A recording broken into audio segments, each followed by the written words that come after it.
तका organic hospital में आपका स्वागत है। यदि आप किसी ऐसी बीमारी से पीड़ित हैं जिसका इलाज नहीं खोज पा रहे हैं, तो हमसे संपर्क करें। धन्यवाद।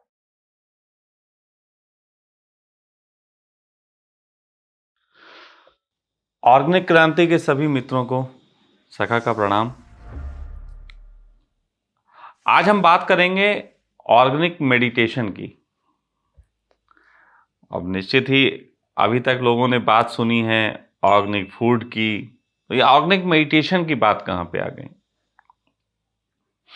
ऑर्गेनिक मेडिटेशन की बात भी असल में ऑर्गेनिक फूड पे चलते चलते ही आई है, और वो इसलिए आई है कि बहुत से लोग होते हैं जिन्हें अनऑर्गेनिक भोजन की वजह से शरीर में तरह तरह की दिक्कतें पैदा होती हैं। तो उन लोगों को अक्सर डॉक्टर सलाह देते हैं कि वो लोग जो हैं मेडिटेशन वगैरह करें, क्योंकि और अनऑर्गेनिक भोजन बॉडी में जितना टॉक्सिन बनाता है, अगर हम तनाव में रहें तो हमारा दिमाग भी बहुत ज़्यादा टॉक्सिन क्रिएट करता है। तो इसलिए डॉक्टर सलाह देते हैं कि चलो अनऑर्गेनिक भोजन से जो दिक्कत हो रही वो तो हो रही, लेकिन कम से कम आपके दिमाग से तो गुड टॉक्सिन जो है रिलीज हो, आप खुश रहें, आनंदित रहें। और इस वजह से भी शारीरिक स्वास्थ्य के कारणों से भी बहुत लोग जो हैं वो ध्यान के जगत में प्रवेश कर रहे हैं, ध्यान के जगत में आ रहे हैं। फिर इस पे ही खोज करते करते बहुत से मित्रों से बात हुई जो ध्यान के जगत में ऑलरेडी इस कारणों से आए, तो उन्होंने बताया कि ध्यान के बाद भी उनका तनाव बरकरार रहा। ध्यान करें तो उसमें भी वो तनाव से महसूस करते थे। थोड़े दिन सही लगता था, 2 दिन 4 दिन, लेकिन उसके बाद फिर वो एक तनाव के रूप में आपके जीवन का हिस्सा हो जाता है। तो क्या करें? और आखिर ध्यान करने से तनाव कैसे पैदा हो सकता है? तो सबसे पहले तो हम ये जान लें कि ध्यान करने से तनाव क्यों पैदा होता है। और यहाँ पे बात केवल ऑर्गेनिक अनऑर्गेनिक फूड खाने वालों के लिए नहीं है, बल्कि अब ये मुद्दा पूरा पूरा जो है वो धर्म जगत पे, ध्यान के जगत पे, योग के जगत पे लागू हो जाता है। और आज जो ये चर्चा शुरू हो रही है, ये हर आदमी के जीवन को समझने, जानने और उसकी जिंदगी में जितने भी दुख हैं उसके कारणों के संबंध में ये बात है, जितने भी दुख हैं। और साथ ही साथ बहुत सिंपल सरल तरीके से इसके इलाज पे भी बात होगी। तो सबसे पहले समझना शुरू करते हैं कि असली तकलीफें कहां से हैं। हम सबको बचपन से बताया गया है और सबको लगभग जानकारियां हैं, ऐसे ही जैसे कि तोते को पता है राम, इसी प्रकार की सबको जानकारियां हैं कि 5 इंद्रियां होती हैं, 10 ज्ञानेंद्रियां होती हैं, और हमारे अंदर कुछ रोग होते हैं जिनका नाम है काम, क्रोध, लोभ, मोह, ईर्ष्या, द्वेष, अहंकार। ये 7 रोग हमारे अंदर बताए गए हैं, ये धर्मों में भी हैं, और अब तो इसका उल्लेख फिल्मों में, नाटकों में भी बड़ा होने लगा है। तो अहंकार को लेके, जलन को लेके और सब बातें होती हैं, और बहुत कुछ, ये गलत है, तुम में ये गलत है, इस तरीके की चीजें हो रही हैं। मेरा इस संबंध में मानना दूसरा है। मेरा मानना यह है कि परमात्मा ने हमें ऑर्गेनिक ही पैदा किया है, ऑर्गेनिक ही पैदा किया है। और जब जब हम ऑर्गेनिक फूड में पेस्टिसाइड और यूरिया का उपयोग करते हैं, तब तक वो और अनऑर्गेनिक का रूप ले लेता है। पेस्टिसाइड क्यों यूज करते हैं? पेस्टिसाइड इसलिए यूज करते हैं क्योंकि उसमें जो कीड़े लगते हैं उनको मारने के लिए हमें पेस्टिसाइड का यूज करना पड़ता है। फिर कीड़े क्यों लगते हैं? कीड़े इसलिए लगते हैं कि जब कोई फूड यूरिया पे डिपेंड होके बहुत तेज फर्टिलाइज किया जाता है तो वो फस फस हो जाता है, उसमें ठस नहीं रह जाता, और फस फस हो जाने के कारण उसमें कीड़े लगते हैं। अब यही बात आपके रोगों के ऊपर भी लागू होती है, जो कि रोग आपके धर्म बताते हैं। मैं कुछ उल्टा बताता हूं, उल्टा आदमी। मैं ये बताता हूं कि आपका शरीर 5 इंद्रियों और 10 ज्ञानेंद्रियों से बना हुआ एक रथ है, जिसमें 7 घोड़े लगे हुए हैं जो इस रथ को खींच रहे हैं। काम, क्रोध, लोभ, मोह, ईर्ष्या, द्वेष, अहंकार के 7 घोड़े जो इस रथ को खींच रहे हैं। अब ये घोड़े जो हैं, सबकी अपनी अपनी पावर्स हैं, और ये पावर मिले जुले रूप में आपके पूरे जीवन में, आपके डेवलपमेंट में, आपके बाहर के सौंदर्य में, आपके रिलेशनशिप में, आपके घर परिवार में, हर जगह ये काम आते हैं। अगर ये 7 घोड़े आप हटा दो तो फिर जो है, आप ऐसा समझो कि आपका जीवन एक जानवर से ज्यादा है ही नहीं। जानवर और मनुष्यों का एक ही भेद है कि जानवर में ये 7 रोग नहीं पाए जाते। मैं रोग कह के बात कर रहा हूं तो मैं बता दूं, ये मैं रोग कह रहा हूं जो धर्म ग्रंथों ने लिखे हैं अभी, क्योंकि तुम रोग की भाषा में सुनोगे तो किसी भी जानवर में 7 रोग नहीं पाए जाते। और मैं ये कहता हूं कि मनुष्य इन 7 गुणों के कारण ही मनुष्य है, और ये ऑर्गेनिक है। ऑर्गेनिक काम, ऑर्गेनिक क्रोध, ऑर्गेनिक लोभ, ऑर्गेनिक मोह, ऑर्गेनिक ईर्ष्या, ऑर्गेनिक द्वेष, ऑर्गेनिक अहंकार, ये सब ऑर्गेनिक है। लेकिन इस ऑर्गेनिक में समाज ने कुछ रोग लगाए, समाज ने कुछ रोग लगाए। फॉर एग्जाम्पल, ऐसा समझ लीजिए कि आपके पास मर्सिडीज है, आपके पास एक गाड़ी मर्सिडीज है, और वो मर्सिडीज आप रख के जानते हैं कि एक सुंदर गाड़ी है, मजबूत गाड़ी है, अच्छा इंजन है, खूबसूरत इंटीरियर है, आप उसका जीवन में आनंद उठा सकते हैं। लेकिन फिर आप के घर एक व्यक्ति आते हैं, मेहमान हैं, आप उनकी रिस्पेक्ट करते हैं, आप उनकी कई बातों को जीवन में आपने सुना है गौर से, वो आते हैं और वो आपकी मर्सिडीज के कारण ईर्ष्या रखते हैं आपसे, तो वो मर्सिडीज को लेके कुछ वक्तव्य देंगे। जिनके घरों में ऐसी गाड़ियां होती हैं उनको वक्तव्य सुनने में मिल जाते हैं। जो वक्तव्य मैं बता रहा हूं ये कॉमन वक्तव्य हैं जो इस तरीके के लोग देते हैं। तो एक आके वक्तव्य देता है, बेटा इतनी महंगी गाड़ी क्यों ले ली, दूसरी ले लेते कोई।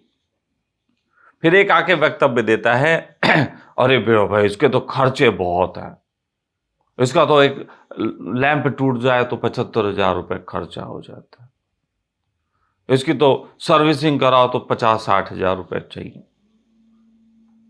फिर एक आता है, इसका एवरेज नहीं अच्छा है, दिल्ली तक जाना हो तो 10,000 रुपए तो खर्च हो जाएंगे आने जाने में। ऐसे करके आपको बहुत लोग मर्सिडीज के संबंध में ज्ञान फैलते हैं, और ये वो लोग हैं जो आपके हितैषी, क्योंकि आपकी सोसाइटी के हिस्से हैं। हितैषी इन अर्थों में जिन अर्थों में सोसाइटी बता रही। तो फिर ऐसी स्थिति में आपको मर्सिडीज का आनंद कम आता है, बल्कि मर्सिडीज चलाते वक्त सोचते हैं यार महंगा खर्चा होगा। जो आनंद दे सकती थी चीज वही अब दुख देने लग जाती है। ऐसा ही हमारे काम क्रोध के साथ भी हुआ। हर आदमी काम करना चाहता है, काम सेक्स, लेकिन हर आदमी को यह बताया गया सेक्स पाप है।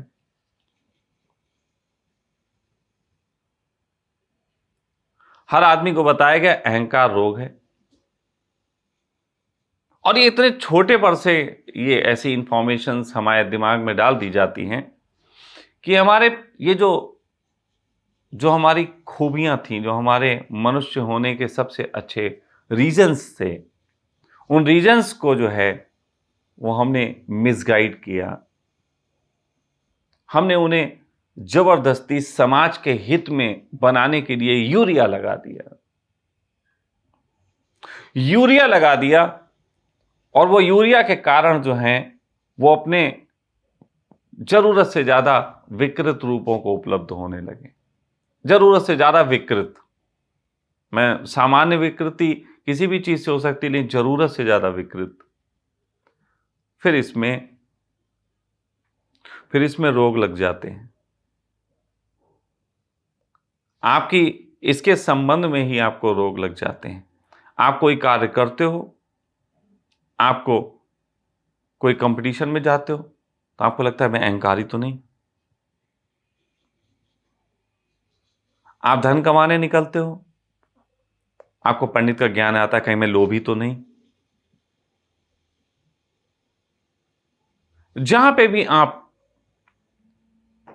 एक कार्य करने के लिए निकलते हैं, वहां आपको एक आध्यात्मिक ज्ञान या सामाजिक ज्ञान आपके कानों में गूंजता है, और यही गूंज कीड़े हैं जो आप में लग गए।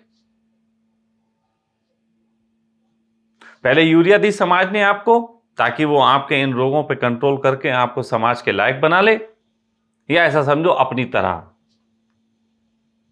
और फिर उसके बाद इसमें ये जो कीड़े हैं वो आपके खुद के विचारों के ही कीड़े इसमें लग जाते हैं, जिसको दूर करने के लिए कुछ चीजें इसमें डाली जाती हैं, जिसको मैं पेस्टिसाइड कह रहा हूं। और ये सभी धर्मों ने ये पेस्टिसाइड बनाया है। ये पेस्टिसाइड ध्यान के रूप में है, ये पेस्टिसाइड योग के रूप में है, ये पेस्टिसाइड व्रत उपवास नियम के रूप में है, और ये पेस्टिसाइड कहीं ग्रंथों के रूप में है। तो ये पेस्टिसाइड हमारे धर्मों ने बनाया, जो कहते हैं कि हम इसको खत्म कर देंगे।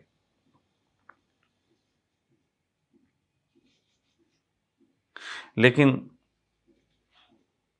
क्या सेक्स जो परमात्मा ने दिया ऑर्गेनिक पाप है? परमात्मा से कोई भूल हो गई? क्रोध, जिस क्रोध को करते वक्त कोई झूठ ही नहीं बोल सकता, क्या वो क्रोध इतनी गलत चीज है? परमात्मा कहीं सोए हुए काम कर रहा था? क्या ये लोभ, जो आप सबकी जरूरत का हिस्सा है, क्योंकि लोभ ना हो तो आप धन नहीं कमाएंगे, क्या ये लोभ समाज के खिलाफ है?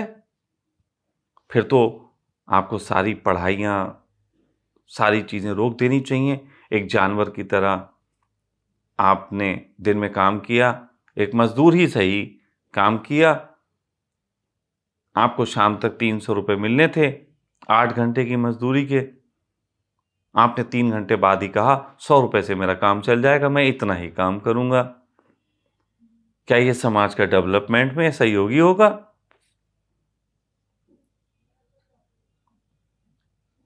ईर्ष्या जो हमें एक रेस देती है हमारे अंदर से, किसी के पास कोई चीज है, किसी स्त्री को किसी स्त्री के गहनों से ईर्ष्या होती है, कुछ भी इस तरीके की चीजें हैं,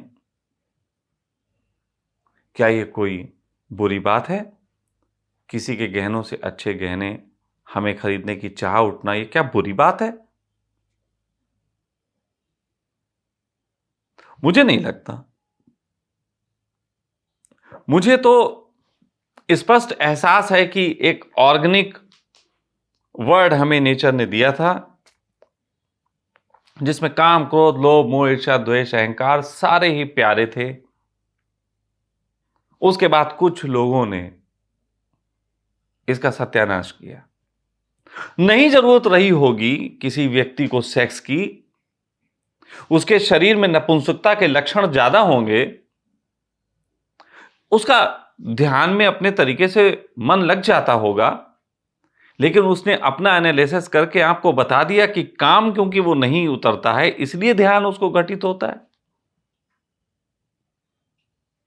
मैं आप सब लोगों से कहता हूं, जितने लोग जगत में ध्यान करते हैं, मैं आप सब से कहता हूं कि आज रात आप जब ध्यान करने के बाद घर जाएं तो महसूस करें कि बिस्तर पे आपके अंदर सेक्सुअलिटी नहीं आ रही।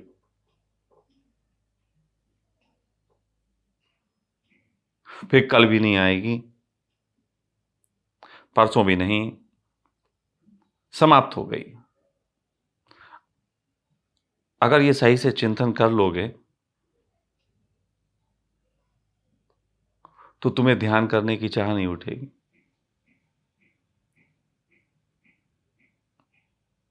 सही में तो आपका ध्यान भंग हो जाएगा ये सोच के कि आपका सेक्स भंग हो गया। लेकिन मैं क्या कह रहा हूं, मैं कह रहा हूं किसी एक नपुंसक का नपुंसक गुण के कारण, जो उसने स्वीकार कर लिया होगा कि मेरा नपुंसक गुण है, फिर आंख बंद करके शांति से ध्यान में बैठ गया होगा बिना किसी स्त्री की खोज किए, क्योंकि उसे पता है स्त्री का कोई मूल्य नहीं। लेकिन उसे ध्यान में देख के आपने उससे प्रश्न पूछा होगा किसी ने पहली बार कि भाई इतने आनंदित कैसे हो, तो उसने कहा मैं स्त्री का विचार नहीं करता इसलिए आनंदित हूं। क्योंकि आप स्त्रियों के विचार से दुखी हो इसलिए आपको उसकी बात जच गई। पूछा प्रभु कैसे हो सकता है मुझे भी ये, तो उसने कहा बस सेक्स न करो। आपने उसकी बात की किताब छाप दी। थोड़े दिन आपको भी अच्छी लगी क्योंकि आपको पत्नी से दिक्कतें चल रही थीं, लेकिन थोड़ी देर बाद आपको पता लगता है ये तो बड़ी पीड़ा हो गई। और ये कहानी लगभग हर साधक की जिंदगी की है। हर साधक के जीवन को, ऑर्गेनिक जीवन को अनऑर्गेनिक बनाया जा रहा है।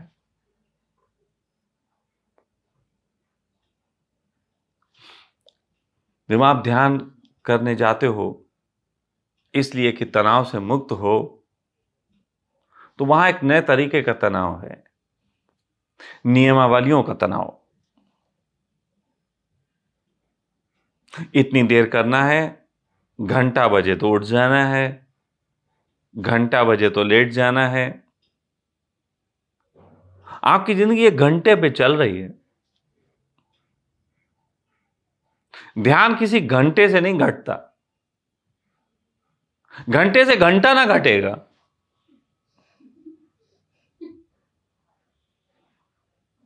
ध्यान तो घटेगा जब घंटे की भी घंटा चिंता ना रहे।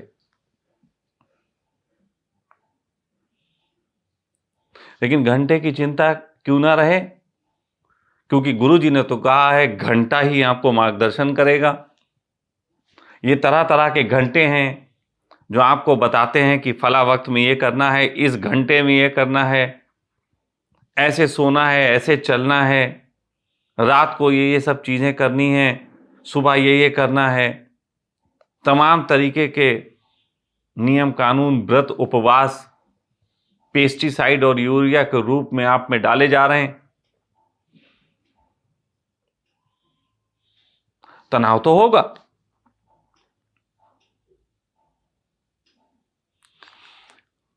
अगर राजनेताओं ने इस पृथ्वी के टुकड़े टुकड़े किए हैं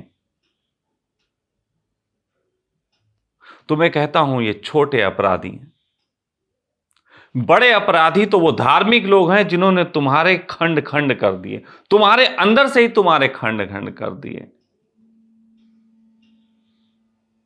तुम्हारे शरीर के हिस्सों को ही तुम्हारे शरीर के कई हिस्सों से लड़वा दिया। आदमी के शरीर के ही कुछ अंगों को बता दिया कि इसको अपने इस अंग से मत छूना। अपने ही शरीर में तुम पाप लेके घूम रहे हो। तो मैं कहता हूं कि ये जो राजनेता हैं ये छोटे अपराधी, बड़े अपराधी तो ये धार्मिक नेता हैं जो तुम्हें खंड खंड कर रहे हैं।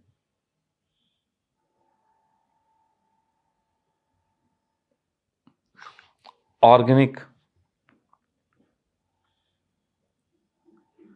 ये एक छोटा सा शब्द है ऑर्गेनिक, लेकिन मैं आज कहता हूं अगर आप इसे अपने विचारों पे, अपने जीवनचर्या पे, अपने संबंधों पे, अपने गुरुओं पे, धर्म ग्रंथों पे, अपने खान पान पे भी अगर किसी भी जगह इस ऑर्गेनिक शब्द को आप इंप्लीमेंट करोगे ना, तो आपको पता लग जाएगा कि आप कितना अनऑर्गेनिक लाइफ जी रहे हो। इतनी अनऑर्गेनिक लाइफ आप जी रहे हो जिसके कारण आपके जीवन में तनाव है। आपके पूरे जीवन का सत्यानाश कर रखा है इन चीजों ने। नियम कानून हमें मुक्त नहीं करते, बांधते हैं। मुक्त तो करता है विवेक, और विवेक का अर्थ होता है जिसके पास पहले से बंधा बंधाया कोई नियम नहीं है, जो वक्त पे तय करेगा कि यहां पे क्या सही है क्या गलत है। एक विवेकशील न्यायकर्ता कभी कभी चोर को छोड़ सकता है और कभी कभी साहूकार को भी फांसी दे सकता है, क्योंकि वो गहराई से देखेगा कि झंझट कहां पे है। मैं आपसे सिर्फ इतना ही कहना चाहता हूं कि ऑर्गेनिक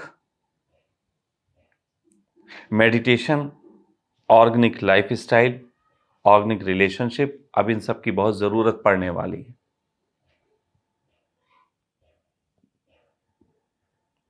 आप सब अभी सुन रहे हैं कि ऑर्गेनिक मेडिटेशन होना चाहिए। आप सब पूछेंगे ऑर्गेनिक मेडिटेशन कैसे करें, फिर कौन से ऐसे ध्यान हैं जो नियमों से हमें मुक्त करते हों, कौन सी ऐसी विधियां हैं जिनसे हम बिना नियमों के ध्यान में उतर सकें और हम पे ये अनऑर्गेनिक का जो है, अनऑर्गेनिक मेडिटेशन का दबाव ना हो और हमें ऑर्गेनिक रिजल्ट्स आए। तो मैं आपसे कहता हूं कि आप इस वीडियो को पहले पूरा समझें, उसके बाद इसके दूसरे पार्ट को जरूर देखें। उसमें मैं आपको उन छोटी छोटी बातों को बताऊंगा जिससे आप ऑर्गेनिक मेडिटेशन कर सकते हैं। प्रणाम। हमारे अभियान ऑर्गेनिक क्रांति और सखा ऑर्गेनिक हॉस्पिटल को समझने के लिए हमसे जुड़े रहें।